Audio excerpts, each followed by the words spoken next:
അങ്ങനെ ഒരു വാർത്ത ശരിയാണോ? ഞാൻ കരുതുന്നത് ആ വാർത്ത ശരിയല്ലെന്നാണ്. കാരണം അങ്ങനെ ഒരു കേസെടുക്കാൻ ശുപാർശ ചെയ്യാൻ പറ്റില്ല. ഒന്ന്, ആദ്യ കേസ് അന്വേഷിച്ചാണ്. അപ്പോൾ ഈ കേസ് ഒരു കാരണവശാലും ഈ കേസ് നിലനിൽക്കുന്നതല്ല എന്ന് കണ്ട് വിജിലൻസ് തന്നെ ഉപേക്ഷിച്ചാണ്. ആഭ്യന്തര വകുപ്പ് എല്ലാം കണ്ട് ഉപേക്ഷിച്ചാണ്. രണ്ടാമത് വീണ്ടും ഒരു പരാതി വാങ്ങിച്ചിട്ട് വീണ്ടും ഒരു അന്വേഷണം നടത്തി. അങ്ങനെയുള്ള ഇപ്പോഴത്തെ ഒരു രീതി 4-5 കൊല്ലമായി അന്വേഷണം നടക്കുന്നു. ഈ അന്വേഷണം ഏത് രീതിയിൽ അന്വേഷിച്ചാലും ഒരു കാരണവശാലും നിയമപരമായി അത് നിലനിൽക്കുന്നതല്ല. കാരണം 100% പെർഫെക്ഷനോടുകൂടിയാണ് ഇതുമായി ബന്ധപ്പെട്ട എല്ലാ കാര്യങ്ങളും ചെയ്തത്. അതുമായി ബന്ധപ്പെട്ട എല്ലാ കാര്യങ്ങളും എൻ്റെ കയ്യിലുണ്ട്. അതുകൊണ്ട് ഇനി വന്നാലും എനിക്ക് കുഴപ്പമില്ല. ഞാൻ നേരത്തെ തന്നെ അതിനെ നിയമസഭയ്ക്കകത്തും പുറത്തും സ്വാഗതം ചെയ്തിട്ടുണ്ട്. 7 വർഷം മുമ്പ് 2018 ശേഷമാണ് ഇങ്ങനൊരു ആക്ഷേപം വന്നത്. അന്ന് തന്നെ പറഞ്ഞിട്ടുണ്ട് ഏത് തരത്തിലുള്ള അന്വേഷണം നേരിടാമെന്ന് പറഞ്ഞു. ഈ അന്വേഷണമായിട്ടൊക്കെ ഞാൻ പൂർണ്ണമായി സഹകരിച്ചിട്ടുണ്ട്. എല്ലാവിധ തെളിവുകളും ഹാജരാക്കിയിട്ടുണ്ട്, എല്ലാ കാര്യങ്ങളും ഹാജരാക്കിയിട്ടുണ്ട്. അപ്പോൾ എനിക്ക് അറിയാവുന്നത് ഒരു കാരണവശാലും ഇത് നിയമപരമായി നിലനിൽക്കുന്നതല്ല. ഇനിയിപ്പോൾ തെരഞ്ഞെടുപ്പ് പ്രഖ്യാപിക്കാൻ പോവാണ് മാർച്ച് ഫസ്റ്റ് വീക്കിൽ. അപ്പോൾ ജനുവരിയിൽ എനിക്കെതിരെ ഒരു കേസ് ആയിക്കോട്ടെ എന്ന് വിചാരിച്ചാൽ എനിക്ക് യാതൊരു വിരോധമില്ല. ഞാനതിനെ രാഷ്ട്രീയമായി നേരിടും. അല്ലാതെ കേസാണെങ്കിൽ നിയമപരമായി അതിനെ നേരിടും. ഒരു ബുദ്ധിമുട്ടും ആ കാര്യത്തിലില്ല.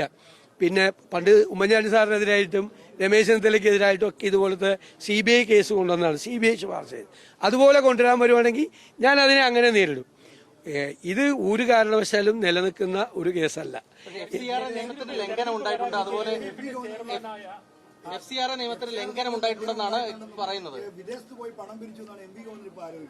അദ്ദേഹം പറഞ്ഞു കഴിഞ്ഞാൽ അന്നെങ്കിൽ അവർ കേസെടുക്കട്ടെ.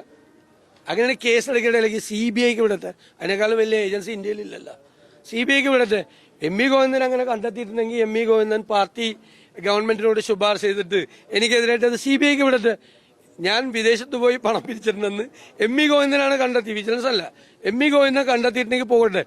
ആ വിജിലൻസിന്റെ ഒക്കെ റിപ്പോർട്ടൊക്കെ ഒന്ന് വായിച്ചു നോക്കാൻ പറ. അന്വേഷണം നടത്തിയേക്കുന്ന ഉദ്യോഗസ്ഥന്മാർ എഴുതി കൊടുക്കുന്ന റിപ്പോർട്ടൊന്ന് വായിച്ചു നോക്കാൻ പറ MV ഗോവിന്ദനോട്. ഇതൊക്കെ ഞാനും അറിയുമല്ലോ.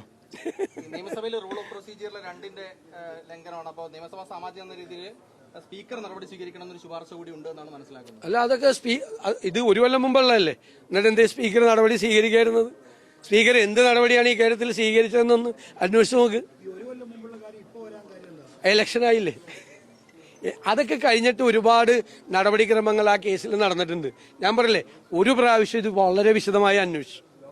എന്നിട്ട് ഒരു കാരണവശാലും ഇത് നിലനിൽക്കുന്നതല്ല എന്ന് വിജിലൻസ് തന്നെ റിപ്പോർട്ട് കൊടുത്തു. അത് ആഭ്യന്തര വകുപ്പ് അംഗീകരിച്ച് കേസ് ഡ്രോപ്പ് ചെയ്തു.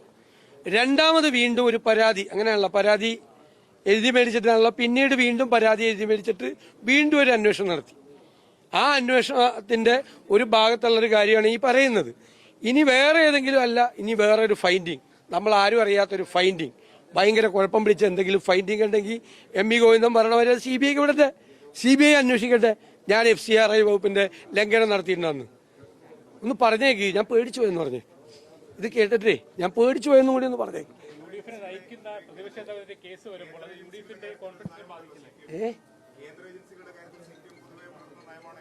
അല്ല, അതൊന്നും എനിക്ക് യാതൊരു വിരോധമില്ല. എൻ്റെ കാര്യത്തിൽ അവർക്ക് എന്തെങ്കിലും ഒരു ഫൈൻഡിങ് അങ്ങനെ ഉണ്ടെങ്കിൽ അത് CBIക്ക് വിടുന്നതിൽ എനിക്ക് യാതൊരു പരാതിയില്ല. എന്റെ കേസ് ആയിക്കോട്ടെ, എനിക്ക് അതൊന്നും വിരോധമില്ല. ഞാൻ ആ ചോദ്യമൊന്നും ചോദിക്കുന്നില്ല. ആ ചോദ്യത്തിന്റെ ഒക്കെ അർത്ഥം എനിക്കിത് CBIക്ക് വിട്ടാൽ പേടിയെന്നാവും അതിന്റെ അർത്ഥം. അവർ ഒരു കേസും CBIയെ കൊണ്ട് അംഗീകരിക്കില്ലെങ്കിൽ എന്റെ കേസ് വിട്ടോ, CBIക്ക് വിട്ടോ.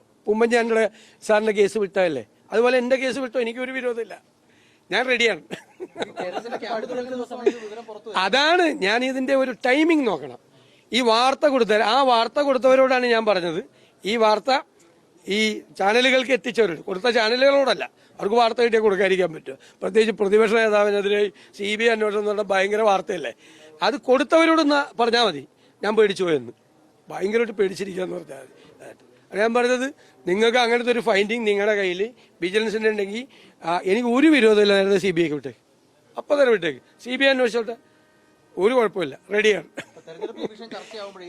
അല്ല, തെരഞ്ഞെടുപ്പാണല്ലോ പ്രശ്നം. നിങ്ങൾക്ക് എല്ലാവർക്കും അറിയാമല്ലോ, സാമാന്യ ബുദ്ധിയുള്ള എല്ലാവർക്കും അറിയാമല്ലോ. പ്രതിപക്ഷ നേതാവിന്റെ ചുമതല വഹിക്കുന്ന എനിക്കെതിരായിട്ട് ആദ്യം ഒരു അന്വേഷണം നടത്തി ഒരേ കാര്യത്തിൽ ഒന്നുമില്ല എന്ന് പറഞ്ഞിട്ട് രണ്ടാമത് ഞാൻ പ്രതിപക്ഷ നേതാവായപ്പോൾ വീണ്ടും അന്വേഷണം നടത്തി തെരഞ്ഞെടുപ്പിന്റെ 2 മാസം മുമ്പ് ഇത് CBI അന്വേഷിക്കേണ്ട കേസാണ് എന്ന് പറഞ്ഞ ഒരു പ്രഖ്യാപനം നടത്തിയ അതും മനസ്സിലാക്കാനുള്ള സാമാന്യ ബുദ്ധി കേരളത്തിലെ ആളുകൾക്ക്. പക്ഷേ ഞാൻ ഇത്രയൊന്നും എന്നെ ഇങ്ങനെ സഹായിക്കുമെന്ന് വിചാരിച്ചില്ല ഇവര്. ഇതിൽ കൂടുതൽ എന്നെ എങ്ങനെ സഹായിക്കണവര്? ഞാനതൊന്നും പറയില്ല. എന്നെ ഓരോരുത്തരും സഹായിക്കാൻ പല രീതിയിൽ തീരുമാനിച്ചാൽ ഞാൻ എന്ത് ചെയ്യാൻ പറ്റും? ഞാനത് വേണ്ടാന്ന് പറയാൻ പറ്റും. അതൊക്കെ പറഞ്ഞോണ്ട് തന്നെ എന്ത് തീരുമാനം എടുത്തോട്ടെ. മുഖ്യമന്ത്രിക്കൊക്കെ അതിൻ്റെ അകത്ത് അധികാരമുള്ള ആളല്ലേ ഇത് തീരുമാനം എടുക്കാൻ വേണ്ടി. വിജിലൻസ് ഒരു റിപ്പോർട്ട് കൊടുത്താൽ മുഖ്യമന്ത്രി പ്രതിപക്ഷ നേതാവിനെ സഹായിക്കാമോ? സഹായിക്കാൻ പാടില്ല. പ്രതിപക്ഷ നേതാവിനെ സഹായിക്കാൻ പാടില്ലല്ലോ. ഞങ്ങൾ തമ്മിൽ എന്താ അങ്ങനെ സഹായിക്കാനുള്ള ബന്ധമൊന്നുമില്ലല്ലോ. അപ്പം വിജിലൻസ് ഒരു റിപ്പോർട്ട് വന്നിട്ട് മുഖ്യമന്ത്രി പ്രതിപക്ഷ നേതാവല്ലേ, നമ്മുടെ സതീശനല്ലേ, ഒന്നും വേണ്ട എന്ന് വെച്ച് മടക്കി വയ്ക്കാൻ പാടില്ലല്ലോ. അദ്ദേഹം അങ്ങനെ ഒരു റിപ്പോർട്ട് അദ്ദേഹത്തിന്റെ കയ്യിലുണ്ടെങ്കിൽ അദ്ദേഹം ഉടനെ അതിന്റെ നടപടിക്രമം അനുസരിച്ച് എന്താണ് ചെയ്യേണ്ടതെന്ന് വെച്ചാൽ അത് ചെയ്യണം. അത് ചെയ്യട്ടെ. ഞാൻ നിയമപരമായി പറഞ്ഞ കാര്യം ഇങ്ങനെ വെല്ലുവിളിയാണ്. നിയമപരമായി ഒരു ഫേവറും വേണ്ടെന്ന് പറഞ്ഞത്. ഒരു ഫേവറും വേണ്ട. അവർ ഈ സമയത്ത് ഈ തെരഞ്ഞെടുപ്പ് പ്രഖ്യാപിക്കുന്നതിന് മുമ്പ് 2 മാസം പോലും ഇല്ല. ഇനി മാർച്ച് 1-നാണ് തെരഞ്ഞെടുപ്പ് സാധാരണ പ്രഖ്യാപിക്കുന്നത്. 60 ദിവസം പോലും ഇല്ല. അതിനു മുമ്പ് കേരളത്തിലെ പ്രതിപക്ഷ നേതാവിനെതിരായിട്ട് CBI അന്വേഷണം ഏർപ്പെടുത്താൻ തീരുമാനിച്ച നടത്തട്ടെ. അത് ഞാൻ നേരിട്ടാ പോരെ. ഞാൻ വ്യക്തിപരമായി നേരിടും.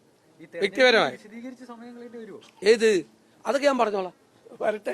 അത് ആരാണ് ഇത് തെരഞ്ഞെടുപ്പിൽ ഇതിന് മറുപടി പറഞ്ഞ് വിഷമിക്കാൻ പോണെന്ന് നമുക്ക് നോക്കാം. എനിക്കൊരു പ്രശ്നം. അതൊക്കെ എടുത്തോട്ടെ. ഇനി അവര് വന്നെടുത്താലും എടുക്കട്ടെ. ഞാൻ പറഞ്ഞെന്താ, 4 അല്ല 5 ആയില്ലേ, പിന്നെ അതൊന്നും കുഴപ്പമില്ല. അതൊന്നും ഒരു പ്രശ്നമില്ല. എന്താണ് നോക്കട്ടെ, അത് നോക്കാം. ഇത് വരട്ടെ. ഇതിപ്പോ ഒരു വാർത്തയല്ലേ വന്നുള്ളൂ. വാർത്ത വന്ന് അതിന്റെ റിപ്പോർട്ട് കൂടി ഞാൻ കണ്ടു കഴിയുമ്പോൾ ഞാൻ വിശദമായിട്ട് പറയാം.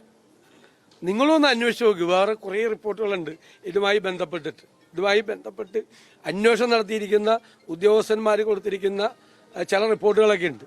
കാരണം അന്വേഷണം നടത്തിയ ഉദ്യോഗസ്ഥന്മാർ എന്നോട് പറഞ്ഞത് എന്താണെന്ന് എനിക്കറിയാം.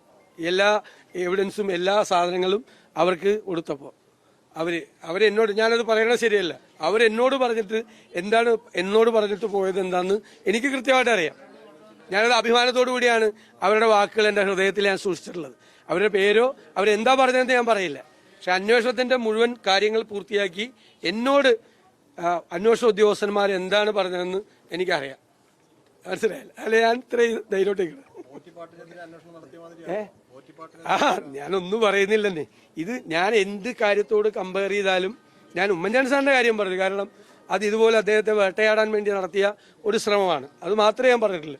വേറെ ഒന്നും ഞാൻ പറഞ്ഞില്ല. CBIക്ക് വിടരുതെന്നും പറഞ്ഞിട്ടില്ല, വിടാൻ പാടില്ല എന്ന് പറഞ്ഞിട്ടില്ല, മുഖ്യമന്ത്രി എന്തെങ്കിലും ഫേവർ ചെയ്യണമെന്ന് പറയില്ല, ഒന്നും ചെയ്തില്ല. ഉണ്ടാവുമല്ലോ, ഇലക്ഷനല്ലേ. ഇലക്ഷൻ ആകുമ്പോൾ ഇതുപോലത്തെ കാണും. മാത്രമല്ല ഇന്നലത്തെ മറ്റേ അണ്ടർവെയറിന്റെ കേസ്, ഷഡ്ഡി കേസ് അല്ലേ, അത് പുറത്തു വന്നിരിക്കല്ലോ. ബാലൻസ് ചെയ്യേണ്ട എന്തെങ്കിലുമൊക്കെ പറഞ്ഞ് ഇന്നിപ്പോ ഇതാവൂലേ. ഇപ്പൊ നിങ്ങൾക്ക് ഇന്ന് ഇത് പറയാതിരിക്കാൻ പറ്റുമോ?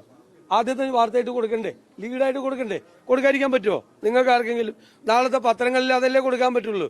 അപ്പൊ മറ്റതൊന്ന് സൈഡിലേക്കോ അകത്തെ പേജിലേക്കൊക്കെ ഒന്ന് പോവല്ലേ. ഏത് ഷഡ്ഡി കേസ് ആണല്ലോ സംശയം. ആർക്കാ സംശയം? അതുകൊണ്ടല്ലേ ഞാനിതിനെ അങ്ങനെ തന്നെ കാണുന്നത്.